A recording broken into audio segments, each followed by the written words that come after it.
প্রিয় দর্শক আসসালামু আলাইকুম। আমি ডক্টর বজলুর রহিম রিপন আপনাদের সবাইকে জানাচ্ছি শুভেচ্ছা। প্রিয় দর্শক আমরা প্রতিনিয়ত কিন্তু বিভিন্ন ধরনের ব্যথা এবং তার সহজ সমাধানের যে উপায় সেগুলি নিয়ে কথা বলে থাকি। প্রিয় দর্শক আজকে কথা বলতে চাই যে এই যে হাঁটু ব্যথার যে বিষয়টি আছে, এই হাঁটু ব্যথার বিষয় নিয়ে কথা বলতে চাই। হাঁটু ব্যথা বিভিন্ন কারণেই হতে পারে। এর মধ্যে সবচেয়ে কমন যে কারণে হয়ে থাকে সেটি হচ্ছে অস্টিওআর্থ্রাইটিস। এই যে অস্টিওআর্থ্রাইটিস কারণে যে ব্যথা, এই ব্যথা কিন্তু অনেকের ক্ষেত্রে দেখা যায় যে ওষুধ খাওয়ার পরও সাধারণত কমে না। আসলে কমে না, না কমার যে কারণ, সেই কারণগুলি আমাদের জানা খুব জরুরি। এই যে হাঁটু ব্যথা অস্টিওআর্থ্রাইটিস এর কারণে যখন হয়, এই অস্টিওআর্থ্রাইটিসটা হচ্ছে একটা ডিজেনারেটিভ ডিজিজ অর্থাৎ প্রগ্রেসিভ ডিজেনারেটিভ ডিজিজ। এখানে আস্তে, আস্তে আপনার হাঁটুর যে জয়েন্টের দুটি হাড়ের উপরে যে কার্টিলেজ থাকে সেই কার্টিলেজ গুলো আস্তে আস্তে ক্ষয় হতে থাকে। This is the degenerative process এবং এটা কন্টিনিউয়াসলি আস্তে আস্তে চলতে থাকে। বয়স যত বাড়তে থাকে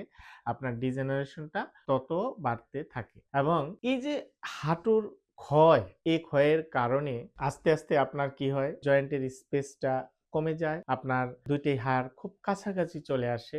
আবার অনেক সময় দেখা যায় যে এই আপনার কার্টিলেজের ক্ষয় প্রিভেনশনের জন্য অটোমেটিক হাড়ের মধ্যে কিছু অতিরিক্ত হাড় তৈরি হয় যেটাকে বলা হয় স্পার, এবং সেই স্পারটা যখন আমরা হাঁটতে যাই বা বসতে যাই বা সিঁড়ি বেয়ে ওঠানামা করতে যাই, নিচে বসতে যাই, তখন কিন্তু আপনার দুটি হাড়ের মধ্যে ঘর্ষণ লেগে আপনার ব্যথার তৈরি করে এবং এই ব্যথার কারণে আস্তে আস্তে মুভমেন্টটা কম হয়। কম হওয়ার কারণে দেখা যায় যে জয়েন্ট রেঞ্জ অফ মুভমেন্টটা কমে যায়, স্টিফনেস হয়ে যায় এবং হাঁটুর যে চারপাশের মাংসপেশিগুলা সেগুলা দুর্বল হয়ে যায়। ফলে আপনার কি হয় যে আপনার ফাংশনটা অনেকাংশে কমে যায় এবং এই ধরনের ব্যথা কিন্তু শুধুমাত্র ব্যথানাশক ওষুধ খেলেই আপনার ভালো হওয়ার সম্ভাবনা খুব কম থাকে। কারণ আপনার এই যে জয়েন্টের যে ফাংশনগুলি, আপনার জয়েন্ট স্পেস কমে যাচ্ছে, রেঞ্জ অফ মুভমেন্ট কমে যাচ্ছে, ফাংশন কমে যাচ্ছে, কোয়ালিটি অফ লাইফ খারাপের দিকে চলে যাচ্ছে, আপনার মাংসপেশিগুলো দুর্বল হয়ে যাচ্ছে। এই দিকে যদি আমরা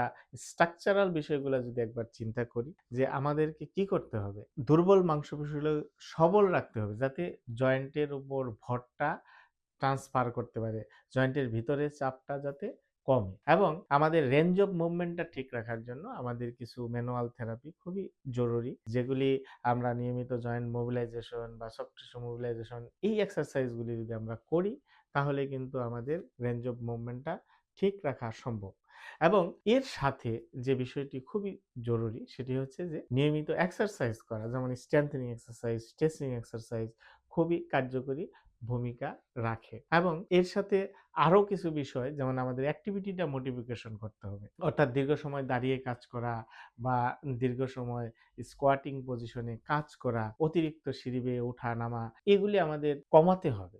অর্থাৎ আমাদের লাইফস্টাইল মডিফাই করতে হবে, আমাদের অ্যাক্টিভিটি মডিফাই করতে হবে এবং যদি কারো শরীরে অতিরিক্ত ওজন থাকে সেটাকে কমিয়ে ফেলতে হবে। আরেকটি বিষয় হচ্ছে যখন দীর্ঘদিন আপনার ব্যথা থাকে, তখন দীর্ঘদিন ব্যথা থাকার কারণে আমাদের নার্ভ খুব হাইপার সেনসিটিভ হয়ে যায়, যেটাকে সেন্ট্রাল সেন্সিটাইজেশন বলে। তখন আপনার টিস্যু ড্যামেজ কম থাকলেও কিন্তু ব্যথার পরিমাণটা অনেক সময় বেশি থাকে। তখন একটা নাড়াচাড়া করার ভয় কাজ করে, যেটাকে ফেয়ার অ্যাভয়েডেন্স বিলিফ বলা হয়। তো এই ধরনের সেন্সিটাইজেশন এবং এই যে ভয়টাকে দূর করার জন্য আমাদের যেটা করা দরকার, পেইন নিউরো সায়েন্স এডুকেশন খুবই জরুরি রোগীদের জন্য এবং কগনিটিভ বিহেভিয়ারাল থেরাপি আপনার এই ধরনের ভয় দূর করার জন্য খুবই জরুরি। আমরা যদি ভয়ের কারণে মুভমেন্ট না করি তাহলে কি হবে, মাংসপেশি আরো দুর্বল হবে, জয়েন্ট স্টিফনেস হয়ে যাবে, ফাংশন কমে যাবে, ডিসেবিলিটি বেড়ে যাবে। সুতরাং আমাদের এই ধরনের হাঁটু ব্যথার রোগীকে আমরা যখন চিকিৎসা দিতে যাই তখন কিন্তু পূর্ণাঙ্গ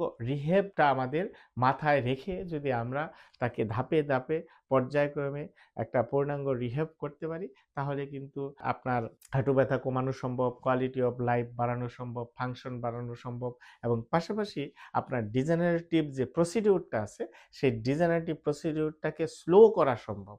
সুতরাং প্রিয় দর্শক, আপনারা যারা এই ধরনের হাঁটু ব্যথায় ভুগছেন তারা আমাদের পরামর্শ নিতে চাইলে আমাদের স্ক্রিনে দেওয়া নাম্বারে যোগাযোগ করতে পারেন। ধন্যবাদ সবাইকে। আসসালামু আলাইকুম।